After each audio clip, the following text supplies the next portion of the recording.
Hello,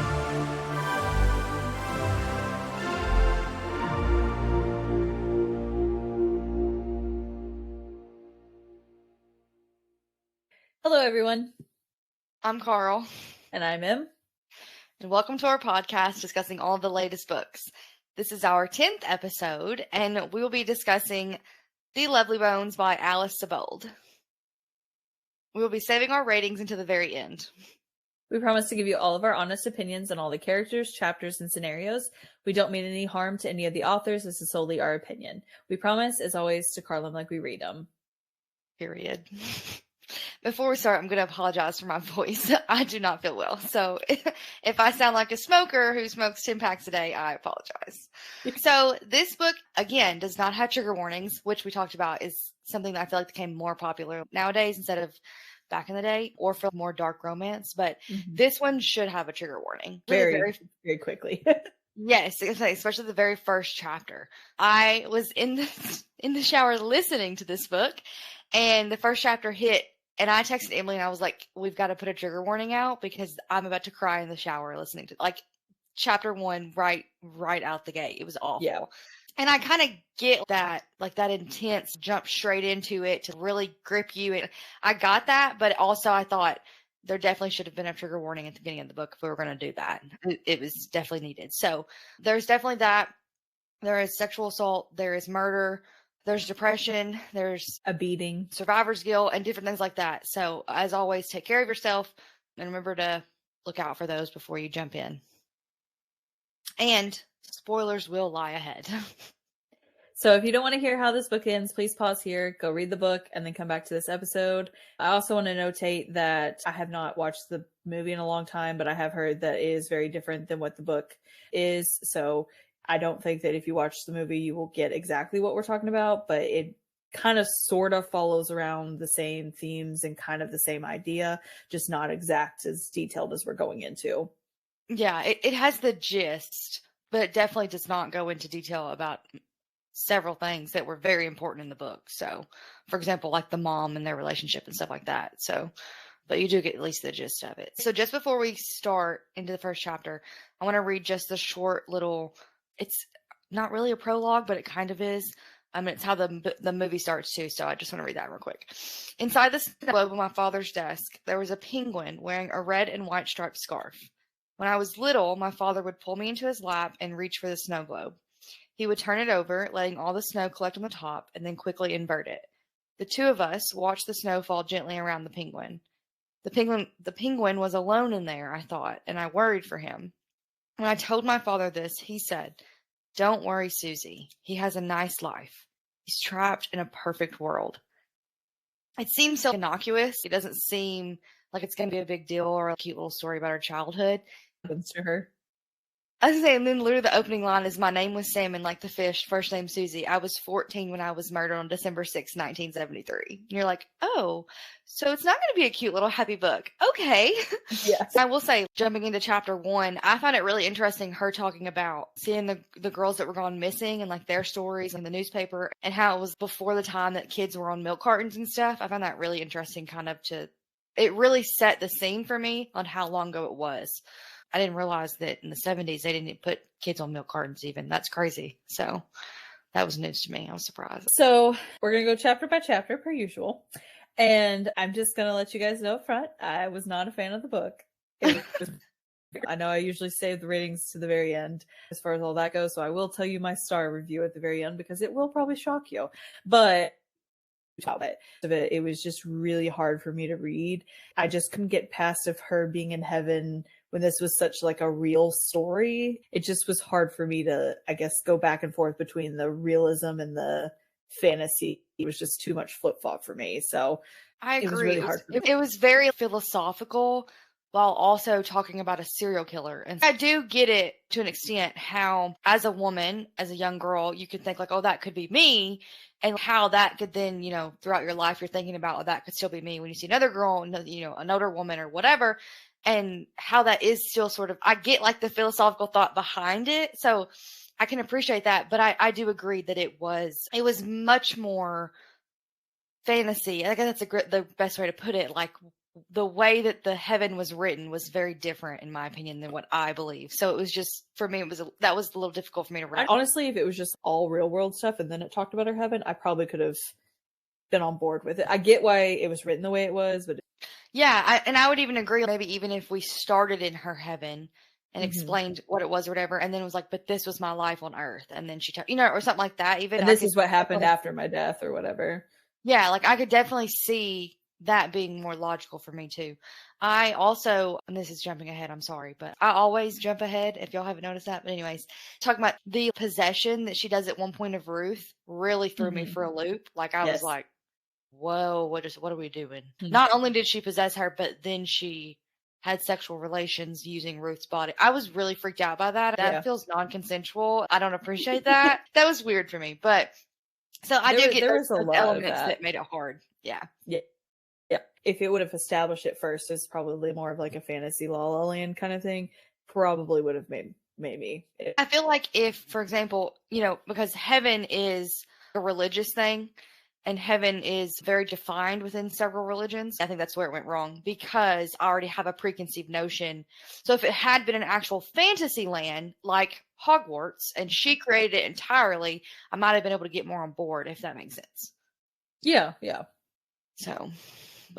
So that's just kind of our gist. I know we usually save all that to the end, but we wanted to be upfront and honest with you guys. We got to prepare you so that you're not hoping, you know, can't have big hopes for this episode and then get disappointed. However, there was really good topic. I do think the realism was extremely, extremely good. So I don't want you guys to stop and be like, oh, is this just going to be a hate on this book episode? But I do think there was several things that are very important that we talk about, real world settings, things like that. But I don't want you guys to think that we're just going to like hate on this book the whole time. But I just don't want you guys to expect us to be like, oh, this is the best book of our lives attitude. So, if you want that kind of content, go back and watch Fourth Wing and Iron Flame, because that was the case. Well, and I really enjoyed the realism, but I think I expected almost like a different take on it from the way that it started. And I think I expected almost more of a, from the woman's point of view, maybe from her sister, Lindsay, as she grew and experienced that, or things like that. And we get a little bit of it like with Ruth and her mom later on, but it like really focuses on her dad a lot. And that's just not where I thought the story was going to go, because we are talking about women and women's stories. And so that's why I was a little disappointed that it went that route a lot. But I agree overall. I think this story about young girls and serial killers needs to be told more, which of course we love that. So that makes sense, but still. Which is really shocking that we didn't like the book as much. I agree. I do think that obviously you should remember the victims and not the killer, but I think it's important to learn too from other people's, I won't say mistakes, but other people's experiences. Yeah. So, all right, I guess let's get into it.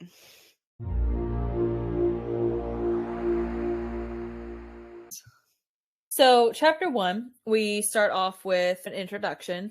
So Susie is murdered at age 14, and she is actually murdered by a neighbor down the street, which I think more so at that time, that was kind of one of the higher, more likely killers or kidnappers or rapists or anything like that at the time, just because technology was not a thing really. So dating apps, all that kind of stuff was not relevant.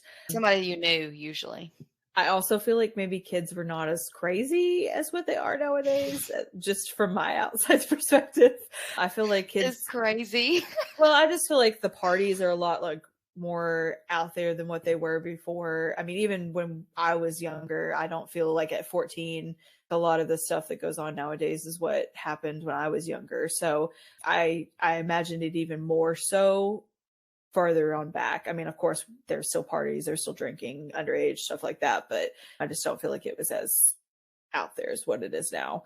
So her neighbor ended up raping her and murdering her, which the scene sets where she's walking home from the school and there's like a cornfield by her home, and he's created sort of like I imagine like an underground bunker, tornado, safe room or whatever under the ground. And he basically invites her to see it, obviously with the intention to where it ended.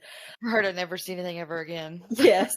But he invites her in there, and reading this was a little hard for me because I was just like, okay, I feel like you're being dumb. But I also had to remember this is not the same time where people were a lot more trusting and people didn't lock doors. People didn't worry about being robbed all the time or kidnapped or anything like that. Obviously, she that's talks not the about, world. he says it's rude to not get the soda or whatever. And she talks about, like, I didn't want to be rude. I wanted to be nice to him because that's what we're supposed to do or whatever. Nowadays, we have a mixture of that. We still have some people that are teaching their children you have to be nice to strangers no matter what. But most of the time, we're getting a little bit better about stranger danger. I feel like stranger danger didn't start until after this.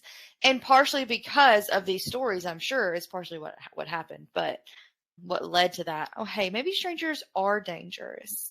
Yes. Why we ever thought they weren't before that, I don't understand. But anyways, okay. Well, I feel like our world was more neighbors helping neighbors. And now we've become more of a selfish society, I feel like, than what I we think were. It's always been that way. I just think it wasn't advertised as much. I think now that we have social media, we're confronted with it daily, as opposed to you didn't hear about it because all people had like local newspapers and that was really it. Yeah. But I don't feel like it's gotten any worse. So, I mean, maybe gotten a little bit worse in different ways, but I think men have always been attacking women and children. I just mean back in the day, I just, from hearing stories of my grandparents and stuff, they were able to go out in the neighborhood. They could trust their kids outside without them being kidnapped. That wasn't happening every single day. You weren't having people being murdered every single day. Obviously, that was still happening, but I feel it's just grown to a bigger thing. And I don't know if it's just like the rave. So people, wanting to be in the spotlight and social, I know like on TikTok, especially, there's several people that want to be like social media famous. So they do stupid things to get there, even though it results in them going to jail and them not really being any more famous than what they were. But, it's just like the dumb stuff that social media inflates in people's minds that wasn't there prior. So I feel like a lot more of that stupidity has come out because people are trying to be out there in a little bit more of an aspect than what there was in the past.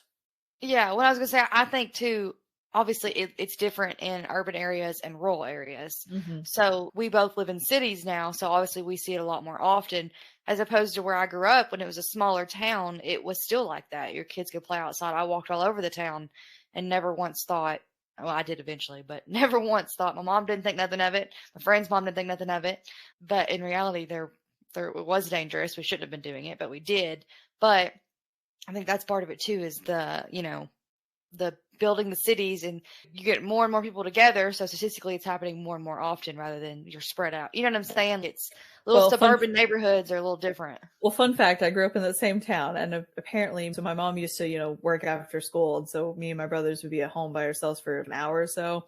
And the neighbor behind us, we called him Willy Wonka because we could never remember his name, but he always said candy. He was always had a smile on his face. Ended up murdering his wife about 5 years after we moved out of the town. So, it's a little bit different than what it used to be for sure. He's acting super friendly. Hey, do you want a Coke? Hey, and even whenever he asked to see whether or not she's a virgin, it was in sort of a nice way that was just like, I'm just going to check. It's no big deal. Check for her parents or something, didn't he? Yeah. Which honestly, the conversation leading up to that was not a good trailblazer into that conversation, but it was a weird situation. I mean, in general, obviously, but I mean, it was just the way he went about asking her all those questions and different things like that was just real weird. But yeah, he's clearly a weird, mentally unstable man. Obviously, yes. Yeah. And see, okay, listen, before we get into this man builds doll houses and lives alone, and nobody thought that was strange. No, the cop thought he was strange. He didn't think he was strange enough to actually do his job and investigate. Well, no. If he had, he would have found the bloodstain in the garage. I don't know why I just said garage. Garage. Or Italian or whatever. I don't know why it came out like that. Garage. I was very passionate. Excuse me. I got an accent going on there. You said Willy Wonka. I had Timothy Chalamet in the back of my mind, and now I'm turning French. So there was, obviously the scene where we end up finding out that she had her body dismembered by him as well, which the amount of times that he actually had murdered women and everything that he screwed up so badly in this. Yeah. And I feel I like guess it's that's almost the like, overconfidence. yeah, and I feel like it was almost like the sheriff in The Perfect Marriage, where, they luckily had somebody on his side, luckily not on hers, families, but on Right. his side, he luckily had somebody that wasn't willing to investigate it very much. But I mean, the elbow was a huge mistake to chop her up. But also at the same time, I do find it weird that if you're putting her in a giant safe, why did you have to chop her up? Warning, triggers. Well, So, also, it didn't appear that he had the tools down there to do it, first of all. That confused yeah, me. And also, he left just her elbow bone. So yeah, that almost made it seem like he like skinned her.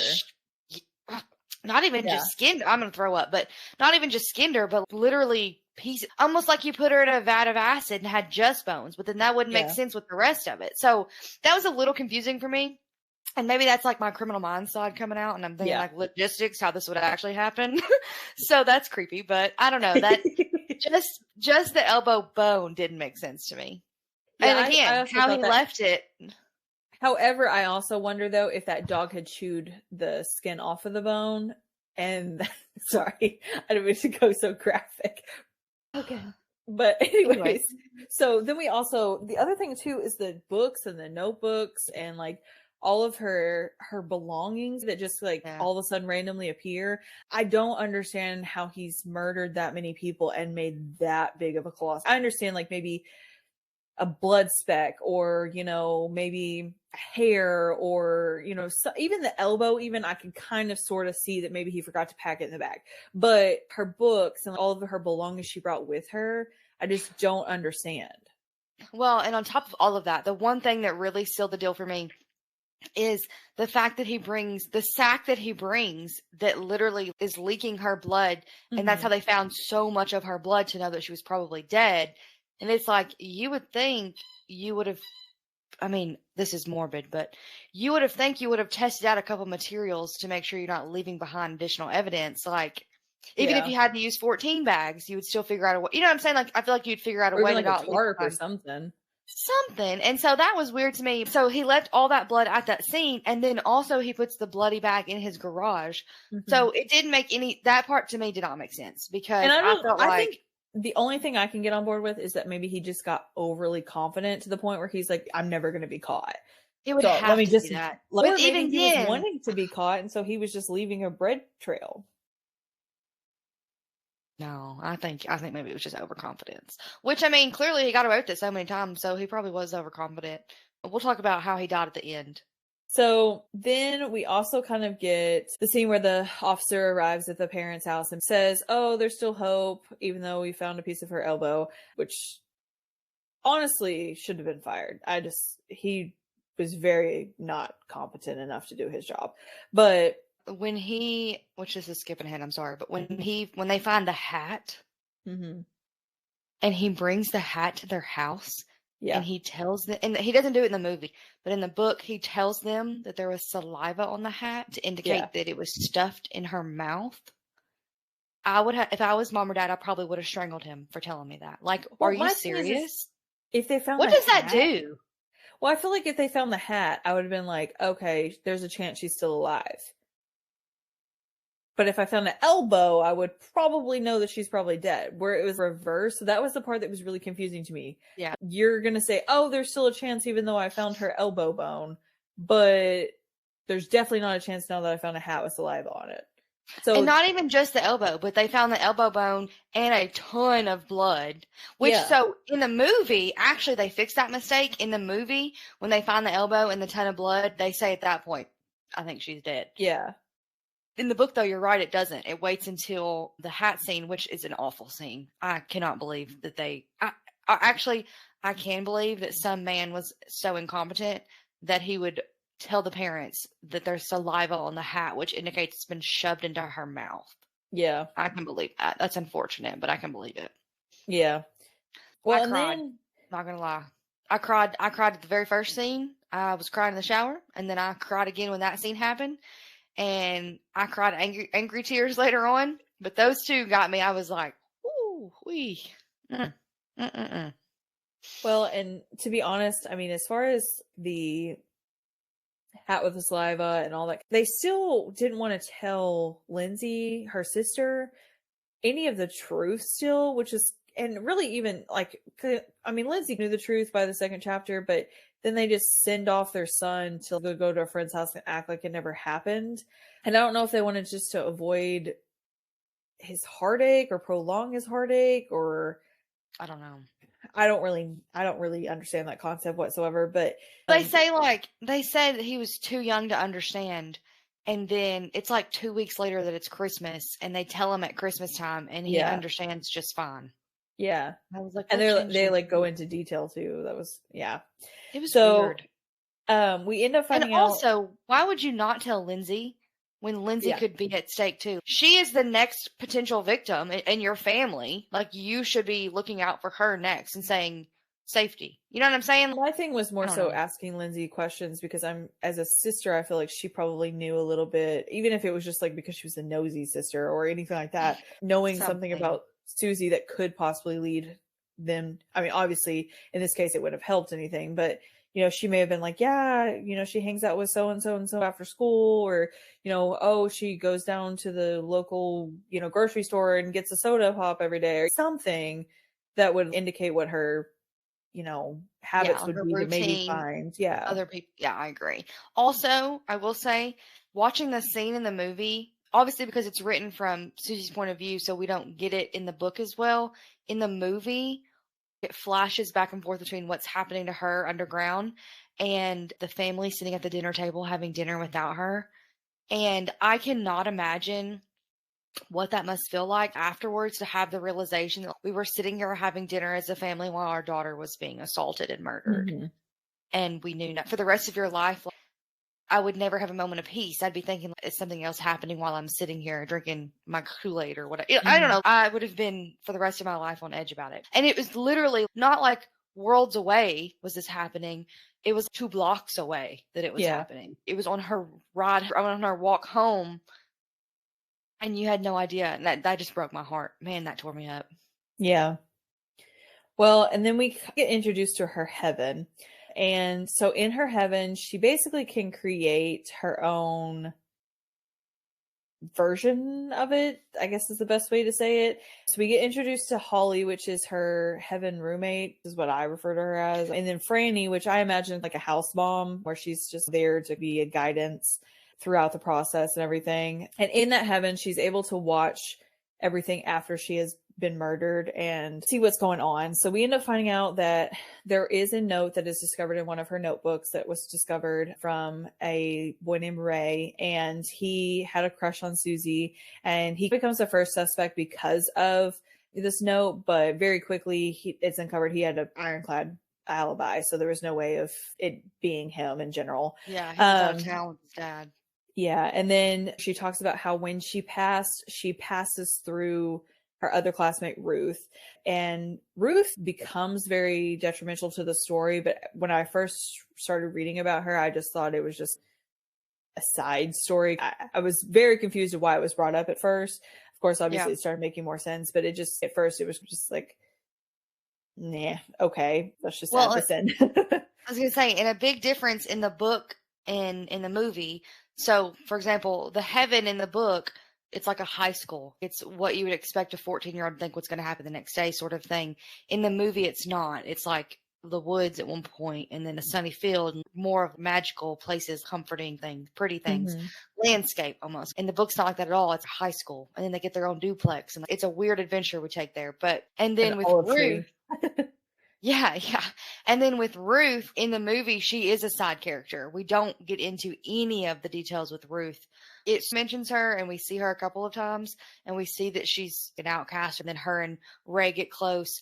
But in the book, we go deep dive into she has a gift, and she can see the dead, and she can see what's happened almost, which was really interesting because I kept waiting for her to realize that Susie was in the safe in the sinkhole on her property. If she can see the death, why didn't she see that?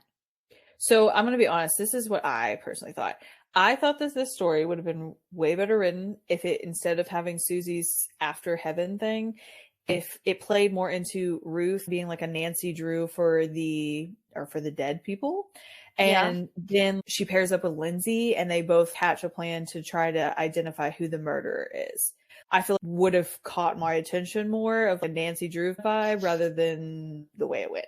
I feel like Ruth could have been a more prominent character in the book to make it a little bit more interesting, and almost her uncovering her gift of seeing the dead and stuff would be her steps getting through trying to figure out Susie's murder. Yeah. No, that would have been really cool, I think. I agree. Just personal opinion. But well, like I said, it's definitely different in the movie. She is really just a side character. We don't know anything about her gifts in the movie that I should recall. write that. I should write that book. You should write that book.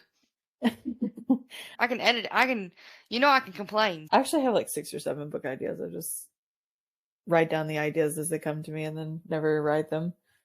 I randomly have ideas, but I'm not a writer. So I just have ideas and then I just laugh about them. Like, you could never write that and go on about my day. I hate writing. I hate all of that. Fun story if I ever die. That's where good ideas are made. Fun story if I ever die. You might fish out a book in 2 days. You never know. Read 1 book a day during the week, and I read 2 books a day on the weekend. Okay, but you could slow down on reading so that you could write. My TBR is way too large for that. Your TBR is never ending, babe. I know. So but at least I feel like I'm accomplishing something when I read that many. Okay, but you're not getting paid to read your TBR. No, but maybe one day. So we end up getting to the part where Susie's dad has a moment where he destroys a bunch of the ships and she somehow can make herself appear in the glass for a few seconds. And I think he just thinks that he's just seeing things and just moves about his day, which we end up finding out that her brother is able to see her a little bit more predominantly along with Ruth, but her dad just passes it off of his imagination and just goes and cries. But goes and kind of cries. He does. I did really appreciate that scene, just besides the seeing her in the glass and stuff, because it did relate a little bit more to how her relationship was with her dad and how deep of a relationship, she had. So it built more on her as a character. That was the only relevance I had to that entire scene, besides, him just being upset over her death. I mean, it could have skipped over some of that. It was unnecessary. We always think that. By the end of every book almost, we have something, at least one thing that we're like, that was unnecessary and it could have been wrapped up better every time. Have you noticed that? Yeah, I feel like we should be editors. We should. We're very opinionated. But I can give good constructive criticism. I could say, this is what I thought, but let me tell you how I think you could wrap it up better, and then you see what you can do. I'm not saying you have to do it that way. But I'm not just being negative. And I would personally tell you to rewrite this book in this way, so that way it made it 10 times better. You're welcome. That's my opinion.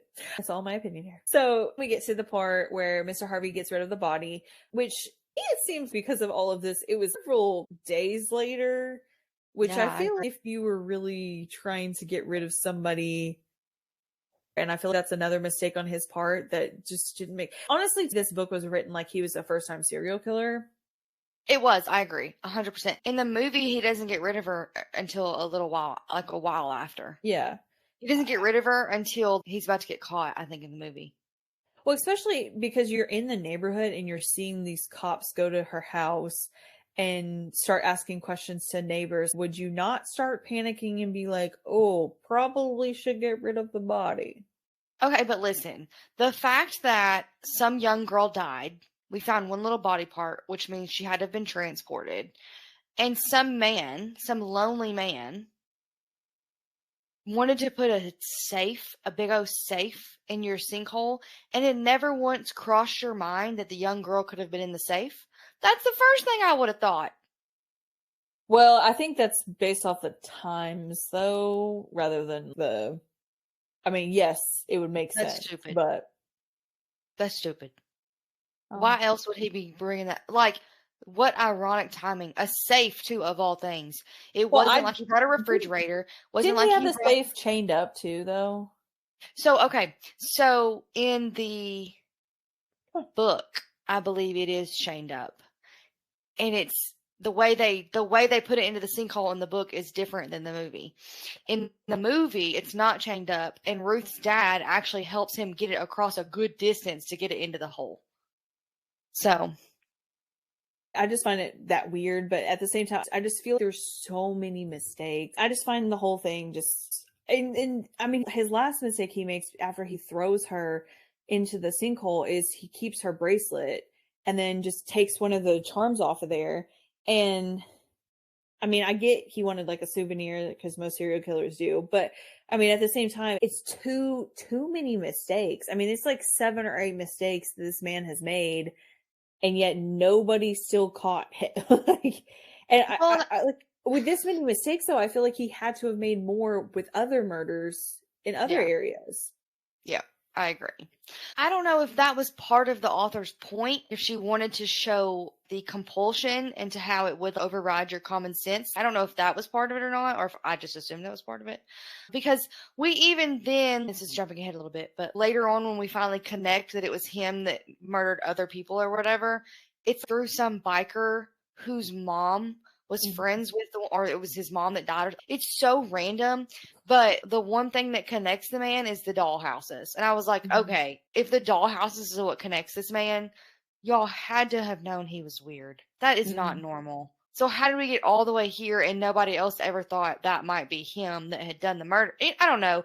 I feel like he was wanted in like 12 different states and we just didn't know it. Which I will say, back in the day, the states did not talk across police departments. They didn't do that. That was a long time later. So, which I don't know exactly what year it was, but at this point, I don't think it was yet. So that did improve cross-state communications, but still, I don't know. It was just weird. When the other state, Delaware, I think it was, finally does call Lynn about the murder, they found the charm bracelet or whatever, Lynn's almost hesitant to give him information at first. It was just weird. I don't know. It was like they were trying to protect him. And I was like, why are we protecting him? I don't care. It was weird. I don't know. So I did find it weird in the scene where the dad and Mr. Harvey builds the sacramental tent, I guess. Tent. Yeah. And then the dad just has a vision that it was Mr. Harvey. And then Mr. Harvey, whenever he's interviewed, he says that he's building the tent in honor of his wife, Leah. And then the dad says, no, it's his wife's name is Sophie. And then the sheriff just doesn't do anything further. He was just like, okay, like. Maybe you misheard. Yeah. Maybe how do you mishear Leah to Sophie? Well, and I also find it crazy to me that he didn't investigate that further. Even if just the dad was just having a suspicion, can I come in? Can I check out the house? Can I, Where'd you get married? I'd like to verify that you married a woman named Sophie or Leah. I'd like to verify that. It's not that crazy. Every county has the documents. Just a background check in general on the man. I mean. Well, I don't know about in 1973, but I know they recorded their marriage records, so he could have contacted the county and asked for it. Yeah. We get into a couple things, and I did find it really sweet that a little bit of the bond that Ruth and Ray end up going over, where they start going to the cornfields every morning and just having a moment with Susie, to be honest. And part that I found weird was whenever the dad goes to Ray's house and the mom just encourages him to kill Mr. Harvey because he thinks he did it. It was just very confusing to me, like her involvement. Again, I felt like it was unnecessary. It didn't add to the story. Yeah. I thought he was going to have an affair with her at first for a second there. Well, but it was almost just like an unlocking of his wanting to murder as well. It was weird to me, the concept of why she was even there, let alone all of that. But I mean, I'm not going to say I disagree with her. No, but I think if I was put into a similar situation, I would be very vengeful and want to hurt a man that I thought had hurt my daughter, my niece, my sister, whoever. I just think the way that it was written was very strange, and it didn't really add to the story. I feel like if it would have came from the grandma rather than it came from your daughter's singer, sort of kind of boyfriend's mother, who we kept talking about how hot she was. That was weird. Yeah, it would have made more sense. And yeah, no. I did love that Lindsay got on board and was like, gonna break in so that she could get evidence against him. Yeah, and then got caught.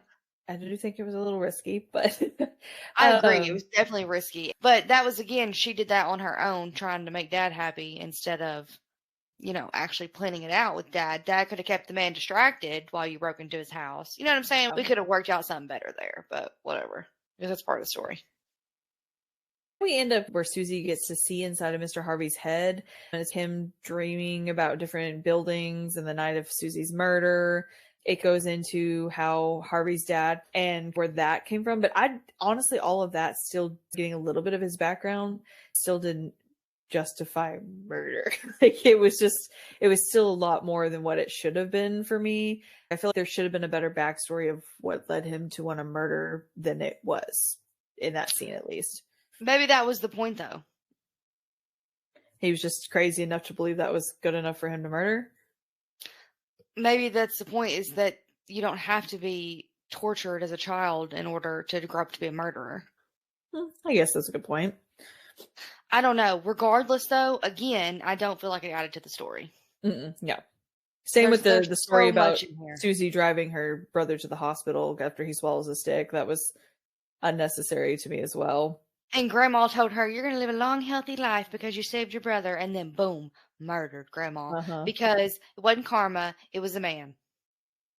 Well, and the scene where the grandma gives Lindsay and the mom a makeover as well, I understand what she was trying to do, but as far as the relevancy to the story and all of that, was just, it didn't add anything. And you're talking about she was going in his head or whatever. At one point, we do get to see part of the other girls that he's murdered, their stories. Like, we'll get like little glimpses or whatever. And that's when she realizes that Holly is one of them. But I actually would have preferred them, almost like a new chapter was a new girl telling her story thing. And then that would have been really cool and a good way essentially to give the voice to victims instead of him. And then the karma at the end would have been the way he died was excellent. I have no complaints about that. So we then get into where they have the service, and Lindsay makes eye contact with Mr. Harvey and passes out. Another weird scene. I don't know if all of these little things, Dad automatically knowing, her seeing him and knowing, and whatever else, if that intuition feeling, if that was the point of the way it was written, or if that was just collateral, I don't really understand why it was there at all, to be quite frank. Yeah, my only thought is to maybe speed up the story, but then again, it just added too much into the fantasy rather than the realism as well. Yeah. But then we skip a couple months ahead and we talk about how Lindsay and her new boyfriend, Sam, and Ruth attend a gifted conference. And which, again, what was the point of that? Yeah. Well, I think the only thing that made sense to me is to hint on the fact that Lindsay and Sam sleep together. So she's like living for her sister. Yes. And I mean, they do talk about how they have a how to get away with murder game that they talk about at the conference, a thing that they have to write on or whatever. It was really weird. That whole chapter was just, I just feel like it was only for the point that Lindsay and Sam sleep together. But I feel like that was unnecessary and could have been chopped out as well. I will say, I love Samuel's brother, Hal. That's my favorite character in the whole book. I loved him. I wanted more of him. He really wasn't that significant either. No, but he was at the same time. He caught Mom, cheating. He essentially called her out on it without having to call her out on it. He taught Samuel clearly how he was supposed to treat the daughter. He drove Lindsay to the hospital when her dad had the heart attack. He was just always there taking care of them. And he helped Buckley build the little thing out back. And he was just a great little side character that doesn't get enough credit, I don't think. Yeah. Also, I kind of picture him as like a hot biker. So I would have really liked that more. So we get that the dad is getting really frustrated that there's no progress to be made. But at the same time, Mr. Harvey is also wanting to kill again. And he starts drawing different ideas, and the dugouts, the tents, all that was basically just his lure to get these children into this space so he could murder them. But I also feel that the only reason why he did this too was also to maybe have memorabilia of his plan as well. The drawings? Yes, to kind of have almost like his trophy without having a physical trophy from the people. But then he starts counting his souvenirs. He starts killing neighborhood pets. He starts counting their bones. And it's, even with all of this, Dad's still saying, hey, I think it's Mr. Harvey, and nobody's investigating it any further. And I feel like if they just did a quick glance into his house, something would have stood out with how many mistakes he made in this murder. I feel like it would have been, obvious. That man had his garage door open all of the time. And Yeah. how come no one looked at that spot and thought, that might be blood? We might want to ask some questions. Again, men. I didn't realize this episode was going to be me bashing men, so I'm not going to apologize for that, but just a heads up. Wasn't my intention. We get to the scene. I did find a notable portion of this is that Lindsay, when she opens the door for the officer to tell her dad to stop calling the police, I do find it sad that Lindsay has this realization that she's becoming the mother in the situation because her mother is not really contributing much to the household any longer. And I do find that really contributing much to anything. True. But I do find it really sad that, she's having to step in this role. I don't remember what age she is at this point. She was a year or two younger than Susie. So yeah, Susie was 14. So I think Lindsay might have been 14 by that time. I think it might have been a year or so later. Okay. I just feel it sad that at that age you're having to step up into such a big role because of such a heavy, and especially as a child, your sister has passed as well as their daughter. So to have to step up into that role is really, really sad that she had to do that. But obviously, and your big sister, you know what I mean? Like someone that you looked up to, someone that was supposed to be able to protect you, and now she couldn't. Get the scene where the dad thinks Mr. Harvey's going out to kill in the cornfield again, so he follows him in, which he ends up running across two other kids, and Brian, one of the kids, ends up attacking the dad thinking he's a murderer. And so dad ends up in the hospital, and the mom the entire time while the cops are out on the streets being like, hey, there's a problem, mom's just making tea, acting like everything's fine, and then lashes out at Lindsay and Buckley whenever Buckley is clinging to his sister, who is rightfully so taking on the motherly role because the mother's not taking on the role. It just seems weird to me. It doesn't seem rational, but obviously grief makes people irrational. But I feel like this whole book on the mother's part seems outside the box, irrational for a grief situation. I agree. I don't know how to say it correctly, but it just didn't seem on track with what grief would make you do. I agree. Just a note, in the movie, so she leaves before the incident in the cornfield. And the incident in the cornfield, when he ends up in the hospital because of it, that's when she actually comes back. The movie flips it a little bit. But in the book, that's not what happens. She leaves afterwards and comes back later when he has a heart attack. But the idea that she would just up and take off and leave the younger two with dad and move across to California to work at a vineyard, and she sends postcards. I guess I needed more of a backstory of mom to understand why that would have been her reaction. And we get a little bit of a sense that maybe she didn't want to be a mother, or she was rushed into it or whatever. But at the same time, we don't get that fully. So I don't know. It was just, I agree that it was odd. And I got to be honest with you, I was actually really disappointed in her. I was disappointed in the way that she reacted. And it's one thing for you and your husband to fall apart. I mean, statistically, you'll either get stronger, your relationship gets stronger, or you separate. There's literally no in between, evidently. Yeah. So I was expecting something to happen there. But your two remaining children, you just completely abandon them. And then when she does finally come back, we act like it never even happened. It was just strange. I didn't like it. That was one part of the book that the more it talked about the mom, the more I was like, I don't want to read it. She didn't seem... Usually whenever you fall into such a deep level of grief, you usually close off. You hear about people shutting themselves in their rooms, not coming out, all that kind of stuff. And so you get that more so. And even dad had those instances, but even so, the mom didn't seem to really process things briefly. I don't know how to say she didn't. It, but... She also, there's one where you just pretend everything's fine and you just go back on about your day and you get back into your routine. And that was Lindsay. Yes. And then you have one like dad who's a shut-in, who stops talking, isolates themselves.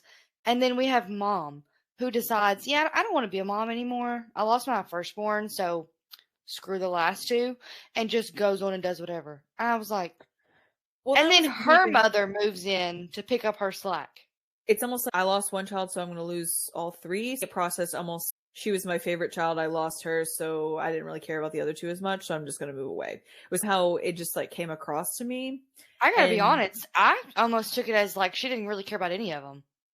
And she tried to, but now that the oldest one is gone, the one that she might have liked even just a little bit, like now why even try? It was weird. I don't know. Yeah. So the grand scheme where Lindsay decides to break into Mr. Harvey's house to gather evidence. The grandma also at the same time is telling the mom she needs to break off her affair because she ends up sensing that the mom's having an affair with the officer.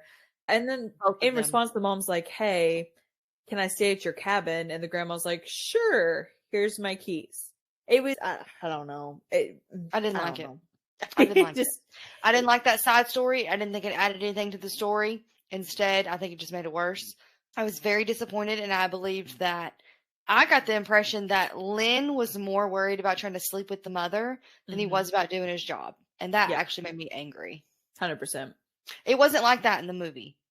It was better. But in the book, I was very angry.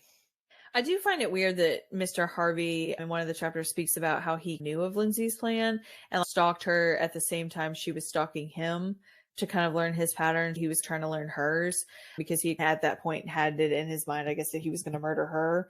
But he watched her on her run. Yes. She breaks in and he knows who she is and all that stuff, and he decides to murder her. Him chasing after her after she jumped out of the window with the sketch. Mm-hmm. In the book, it's not as a close call. In the movie, they made it more of a close call, and the actor actually runs after her in an old man limp kind of way. And I'm sorry, it was not supposed to be a funny scene, but I got so tickled watching him trying to run after that athlete little girl. It was so funny. But I also was thinking, like, realistically, he would not have caught her, but whatever. They knocked the wind out of her by the fall, supposedly. So, but it was hilarious. I was like, y'all did not just do that to that man. Well, where Susie comes across Mr. Harvey's other victims in heaven at the same time. And I feel like that was an unnecessary insert at this particular point in time, because the relevancy of Mr. Harvey and his mom sleeping in the truck, and whenever the man attacks his mom, he ends up running over him. And then that's whenever he decides to go ahead and call the police and report the break-in instead of going just and murdering Lindsay. I do feel like that was all relevant to what was happening, but I feel like the insert scene of Mr. Harvey's victims in heaven was a little bit out of whack almost. I feel like it could have been inserted a little bit differently or elsewhere for it to have more traction to the story. But in the movie it was different, so it was placed better in the movie. I guess I've heard the movie's much better than the book, so I'm definitely gonna have to watch that for sure. I definitely would say the movie was better than the book, and I don't say that lightly. I think the book took a philosophical approach, and the movie was much more about the fact that he's a serial killer. What happens after? Here's his victims. Does he get caught? He dies. You know what I'm saying? Like, it wasn't all the unnecessary details. They cut all that out for the movie. So it was better. I still am not totally sure that I would have done it the same way, either book or movie, but it is definitely better. And I think that might be why I was a little bit more disappointed in the book than I would have been if I read it first, because I'd already seen the movie. And so that then sometimes takes away, diminishes your imagination. I had opposite, because I've never watched the movie. I've heard of the movie, but I've never watched it. But it almost, reading the book made me not want to watch the movie, because if I hadn't have talked to other people and everybody's like, oh, that's one of my favorite movies, I probably never would consider watching the movie after reading the book, because it was so hard for me to get through the book. I just feel like the movie would probably be the same, but based off of everybody else's opinion, I don't think it's going to be that case. But oh yeah, no, see, so I watched it like back in the day, like years ago, watched it as a girl, and I loved it. And when we decided to read this, I was super excited to read this book. And then I read it and I was like, okay, what just happened? That's not at all what I thought we were going to read. So it's definitely different. So I think maybe if I had different expectations, maybe I would have been better prepared, but it's definitely weird. Then get into a flash forward situation. So the mom ends up going to the cabin. She decides to move to California. She moves up north, meets some random man that wants to sleep with her, but she ain't gonna sleep with him, so she goes to California. That was so weird. Yeah. I don't care. There was a lot in the book in general that was so irrelevant. It could have gone 100 different other ways that would have made the book probably better. I would have been fine with here's Susie's story, here's what happens to his victims, here's what happens to him, and then also, hey, 10, 20 years later, here's what happened to the rest of the family, just to sort of finish the story and let you know kind of how the victims' family is impacted as well. But this book was not like that. This book didn't even really feel like Susie's story, to be quite honest. It started out that way, and it ended up being her dad and Lindsay's story. And a mom. And I get that we see everyone else going on about their lives and how they cope. And I get that aspect of it, but I didn't really feel like that was what it was supposed to be about. So it was just weird. I don't know. Yeah. Then the officer finally thinks that the dad is right about Mr. Harvey, but it's already too late because he has disappeared. The cute little scene where the dog ends up joining Susie in heaven, the family dog, that part was really sweet to me just because, I mean, I hope that all dogs go to heaven with us. I like that. But we then get to the part where a detective from another state calls up Lynn and basically asks him to assist in another murder that he has found. And it just seems like Lynn isn't interested in entertaining any of that. We then jump forward again to where Lindsay is 21 and Sam asks her to marry him in this cute little abandoned house. I did find that part sweet, but again, irrelevant to the story, other than the fact that I sort of understand where it could be in there because it's almost like, oh, well, the world keeps spinning because even though I'm dead. I did love the little engagement scene. I will say that. I loved the little abandoned house and the idea of they're going to make that their house now. Like, I did love that. Then we do get where Buckley sees Susie for a moment whenever they're announcing their engagement to the family.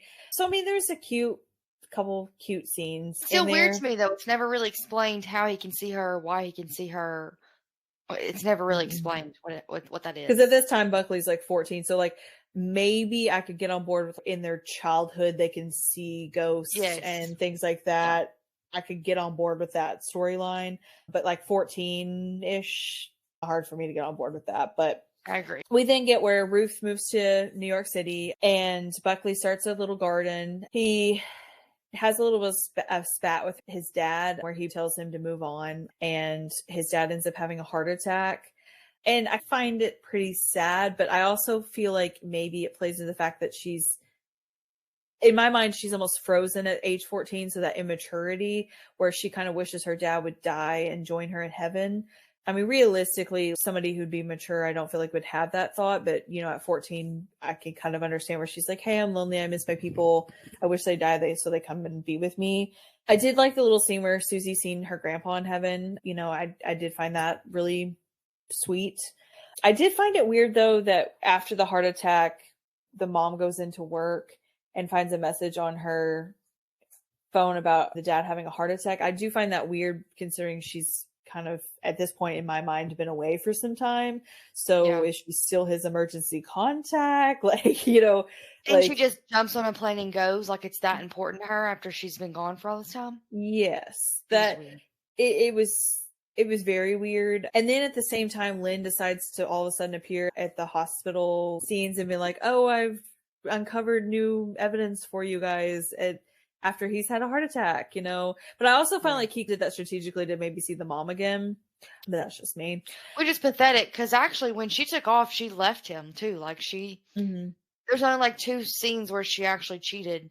And then when she left, she left. Like she wasn't actually emotionally attached to that man. Yeah. And here he is potentially trying to sneak his way into seeing her again at the hospital, which I will say, her sleeping with him the first time at the hospital was really disappointing to me. Mm-hmm. Yeah. And then them sneaking around in the mall like teenagers in some boiler room. I was very, very disappointed with that. I didn't like that at all. I didn't feel like it had any relevance to the story, to be honest. I agree. I mean, this whole side story with the mom leaving had no relevance to the story whatsoever. I agree. So then we end up getting to the part where Mr. Harvey ends up going to where he had murdered somebody else after Susie, and he ends up finding out that this lady's body is dug up, and apparently Susie's charm was at that gravesite. And I did find it really good that finally the mom and dad finally really had a heart-to-heart conversation about Susie also in this chapter. However, I feel like it was like several years too late. And we get to the point where finally Ruth and Ray go to the sinkhole, and she basically discovers that that's where Susie was buried in a way. I just kind of felt like it was just that became weird. Yeah, I agree. Ray and her, while in Ruth's body, having sexual relations. Yes. I hated that. I was like, what is this? Again, This is irrelevance to the story. I Agreed. did not see any significance to this whatsoever. I will say, when Lindsay and Samuel first did it, she talks about how her only experience will ever be with Mr. Harvey, and it'll be violent. And that did break my heart. And so I had a little bit of sympathy, thinking she'd want to experience what it was like, consensual and nice or whatever. But I did not like that it was through Ruth, without Ruth even really knowing. I didn't like that. That was Ruth's body that he saw. So now he knows her body in a way that he wouldn't have. They weren't intimate like that. So I don't know. It was just strange. I didn't like that part. Like I wonder whether or not he has a conversation with Ruth after the fact and be like, "Hey, we had sex last night, but you don't remember a thing." Yeah, I wondered too. I thought maybe they were going to have that conversation, and Ruth's going to say it's okay, so that we all felt better about it. And then they never had that conversation, so that didn't happen. And I don't like that. So not even just one time. Like, they did it multiple times throughout the night. Like, it wasn't. You know what I'm saying? Like, I didn't like it. The ending was a little weird too. Before the epilogue, the dad leaves the hospital. They celebrate the engagement. Basically, it was just like, oh, everybody's moved on. Was kind of the theme of this last chapter. It was very just la-di-da kind of thing. Which like we do think about me every once in a while, but not really. Well, and then we get to the part where, Susie ends up in a bigger heaven. She evolves her heaven to combine with other people's. Her grandma has passed at this point, and she's waiting for her to join her in the bigger heaven. Lindsay studies to be a therapist, which I can get on board with. I agree. We get to the part where Mr. Harvey tries to pick up a girl, and I know you really want to talk about this, so you can talk about the death of Mr. Harvey. So, like I said, Karma is a woman, and she came for him like he Karma deserved. is also a chief. Period. No, he's not. No, I'm just kidding. He is, but he's not coming home to us. He's coming home to her. So it's not our line. No, I really enjoyed that. This is going to sound so morbid. Not even necessarily that he died. I liked that he literally died from tripping down a mountain. And in the book, we don't get like a description of what he looks like. But in the movie, it shows him like all bent and broken and mauled, as like the same way he did his victims. He left them broken and, in pieces, and his like head's all like turned out of it. I loved it. I was like, Karma, it'll get you. It'll catch up to you one way or another. It might have been 20 girls later, but still. It got him. The only other way that would have been good to end that is obviously like if Dad had killed him. That's the only acceptable alternative ending, and he obviously didn't do that. So I was happy. That's how we get full circle about the icicle and like the weapon would melt or whatever. That was interesting, but again, didn't really matter. After that, with that, Lindsay and Samuel have a kid, and they decided to name it Abigail Suzanne, which I find it weird because the mom's name is Abigail, right? So I find it weird that the mom left and then they decided to name the child after her after they reconcile their marriage. I find that weird. I would honestly probably understand Suzanne Abigail a little bit better because they're putting the dead, daughter first and then the mom that left them for a few years and then came back. But, it was a little weird of a name ending. But, I mean, overall, it wasn't a horrible ending, but it wasn't the story it started with. I agree. It took a route that I did not know that it was going to take. I expected something different, and I think that might be why I was a little disappointed. I'm not going to say I hated the book, though. I did still like the book. It was interesting to see a different perspective on heaven and what potentially that could be. So I think maybe if my expectations had been different, I would have appreciated it differently, if that makes sense.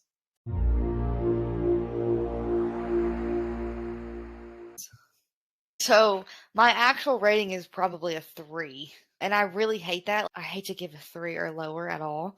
And I know yours is worse. So, but I really, really had high hopes. And I think partially like, and you can probably relate, I won't say my obsession with serial killers, but I enjoy essentially exploring the stories and experiences and learning about what happened, where it went wrong with that person or where it didn't, things like that. I enjoy, this is weird, but whatever, like trying to get into the mind of the serial killer, like the FBI agent would or something like Deciphering that. their actions.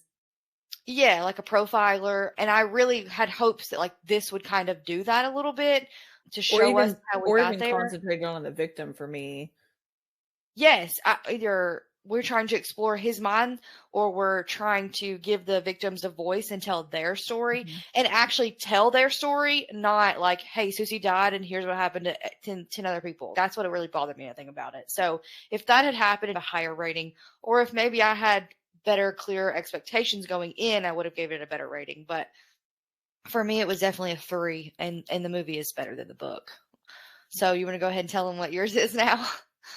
So I don't also like to score anything at a 3. I start every book at a 3. Like, I feel like it's a good middle ground situation. And I rated this one a 1.8.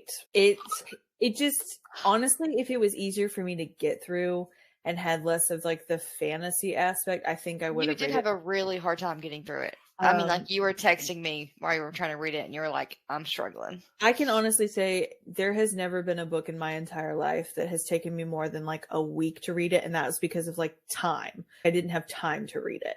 And this book took me, 3 weeks?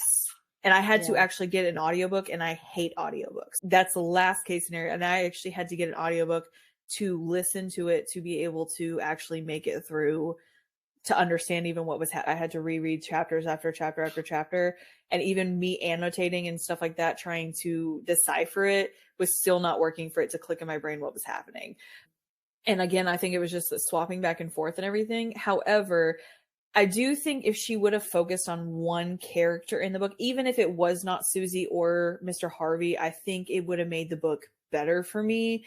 Again, the fantasy aspect of the heaven, if it was just like one section of that, or even if it was just like following Lindsay and then Susie just watching Lindsay and just only talking about Lindsay or only talking about Ruth or whatever the case may be, or even just sections have been like, oh, this is Lindsay after my death, this is what happened with her, this is what happened with Ruth, or even I mean, there was like about 20 other ways in my brain I think I would have processed this book better, and it would have been more to me than what it was. I agree. I hate giving it a 1.8. I'm going to be honest, because this is the first and only book I have ever rated that low so far that I have read in my entire life of reading. And I started at 2 years old.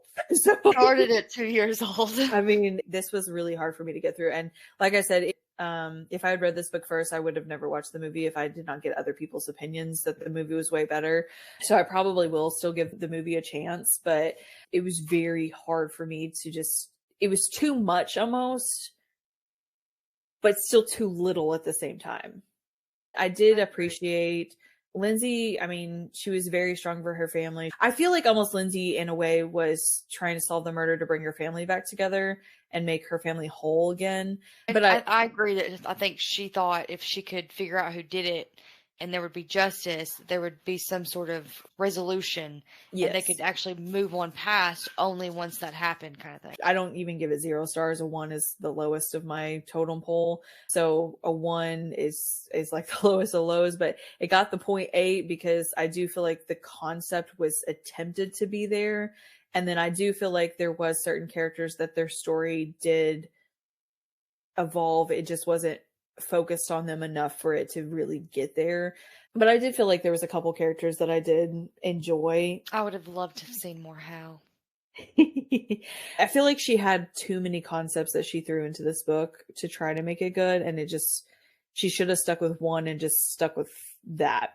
All right, well, so if you liked this episode or any of our other episodes, please subscribe to get access to bloopers, extra content, and more on Apple Podcasts, Spotify, Patreon, and YouTube.